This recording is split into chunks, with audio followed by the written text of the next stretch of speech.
Live from downtown Detroit, Local 4 News at 5 starts now. The weekend is here, summer is here, and you could not ask for any better weather. The big question is, can we keep it going for 2 more days? We've got your forecast live from River Days coming up. After a teenager is killed, Detroit police investigating whether a father went too far trying to protect his son from an alleged robber. Okay, Priya, but we begin with new insight into what caused this deadly crash involving a car and a concrete truck in Romulus. That truck overturned right onto that car, completely crushing it. Happened at the intersection of Van Born and Merriman. As our Sean Lay shows us, rescue crews found 2 other things in the car that could have made this a far greater tragedy. I want to show you what's going on out here in Romulus, but first and foremost, we're keeping a respectful distance away from the victim's car here. The scene here is absolutely gut-wrenching, but here's what we know. This cement truck came right down on top of this car, and tonight we know exactly what went wrong here. Cell phone video shows you the immediate aftermath of this horrible crash. It's absolutely insane. A cement truck on top of a car, cement pouring out on top of it. That's the stunned cement truck driver. That driver explaining exactly what happened to Ron Dons. She come across from the left lane and cut him off right in the front lane, and he slammed on his brakes, and then you see the result from that right there. And he has a dash camera. Correct.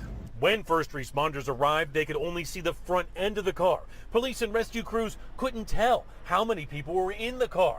We do not believe there's anybody alive in that car at all. I was just hoping there's no kids involved. You know, that's the big kicker right there. I hope no kids were involved. Rigs had to be brought in to hoist the cement truck up so investigators could look inside the car. One deceased in the vehicle, a couple of empty child seats, so. But it just shows you what a close call this was. Yes, very much so. Unfortunately, it's a very tragic accident. A 39-year-old woman was killed. People looking at this horrible scene, they were in shock. Oh, wow.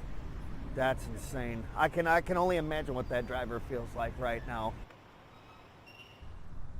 Let's talk about that cement truck driver we saw there in the video. Again, he had a dash cam on his rig there. Police will be reviewing exactly what it shows. Investigators tell me, guys, that they do not believe that he is at fault. The driver's wife says he was banged up, head and neck injury. He was removed to the hospital to be checked out. Moreover, she says that he is just torn up about exactly what happened and that a life was lost here. Back to you. Well, Sean, do we have any idea who the victim here is? Yes, just before the 5 o'clock hour, we checked with Romulus police. They have finally identified the victim. Again, she's 39. Nothing public as of yet. They're still looking to tell her family about what happened. Your heart just goes out to that family. Sadly so. Exactly right, Sean. Kim? Well, tonight, the father who police say shot and killed a gunman who shot his son is himself in police custody. It's a new twist to a story we first brought you last night at 11. Let's bring in Priya Mann live tonight. Priya, this whole thing started over a video game. Yeah, pretty hard to believe, Kimberly. These 2 teens had agreed to meet up. One was selling a video game to another teen. What's not clear is if it was a ploy to rob the teenager who lives in this community. Now, Detroit police say the teen seller had a gun, and when he started shooting, that's when the other teen's father opened fire. Now police investigating whether this deadly shooting was justified. Oh my God, there were squad cars all over the place. They were all over, and they were all down at that corner, and it's like they had it roped off and everything, and then the ambulance came. I couldn't believe what had happened. Across from an elementary school in southwest Detroit, a teenager was shot and killed in an alleged robbery. That is scary, and it's so close. On Thursday, Detroit police say a 15-year-old boy was meeting another teen to sell a video game. At some point, the purchase turned into a robbery. Police say the teen seller was armed and fired, hitting the other boy. That's when the victim's father got his gun and started shooting. It's senseless. I can't speak on whether or not the dad's actions were appropriate, if there was an imminent threat to the dad. Certainly, the suspect allegedly was armed. His son was shot during this alleged robbery attempt. So we're very much still investigating. The teen robber was killed. The man's son was shot in the face and rushed to the hospital.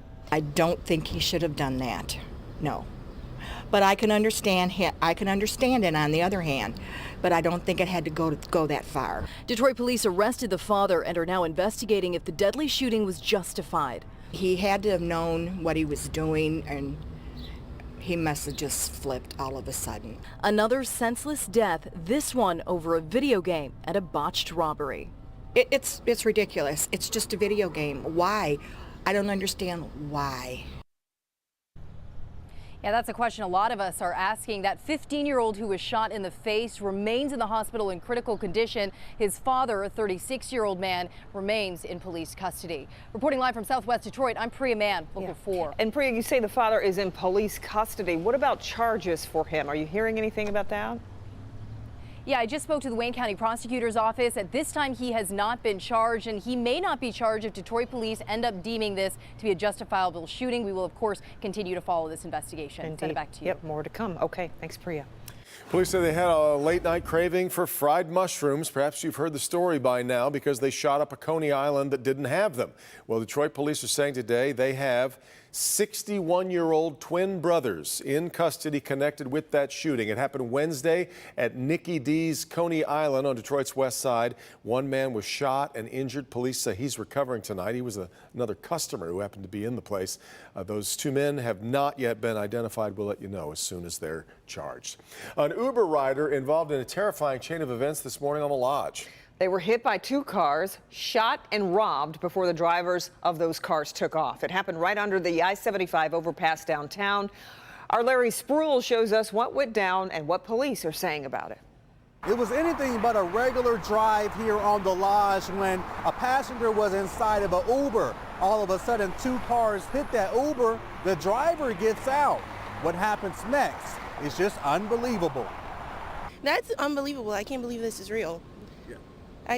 Wow. First off, that's pretty dang crazy. Crazy is really an understatement on how these Uber customers described the recent chain of events Friday morning on the Lodge. Local 4 there on scene as officers blocked off several lanes on the Lodge. Police officers tell me a passenger was inside an Uber when two cars hit the car. The Uber driver got out. That's when people inside the other cars started shooting at the passenger inside the Uber and also tried to rob the passenger. Police say the shooters drove off, but no one was injured. Is this real? Real and scary at the same time for both the Uber driver and passenger. But how would you react if this happened to you? I don't know what I would do. You never know what you would do until you're in the moment. So I can't say I would do or wouldn't do because I've never been in a position like that. Police say the suspects' vehicles are a dark-colored Dodge Charger and a maroon Chrysler 300M, last seen headed northbound on M10. Reporting in downtown Detroit, Larry Spruill, Local 4. Well, the Uber driver didn't want to talk to us on camera. We reached out to Uber for comment, and we haven't heard back from them as of news time. Today is the first day of summer. Sun shining. Looks like the first day of summer, right on cue. So Ben had to, of course, get away from us. Okay, what are we going to do with him? He's live for the start of River Days at West Riverfront Park. My only question is, Ben, why aren't we out there too? What is with that? I tried to get you two down here, and the producers said, no, they're busy. They can't go play with you. I'm going to go talk to them. by yourself. Right. So, yeah, you need to have a conversation with somebody because this is perfect. We got just enough sunshine, low humidity. Look at these temperatures out here. For the first day of summer, you can't beat it with a stick. Mid-70s across most of the area with just a little bit of a breeze outside.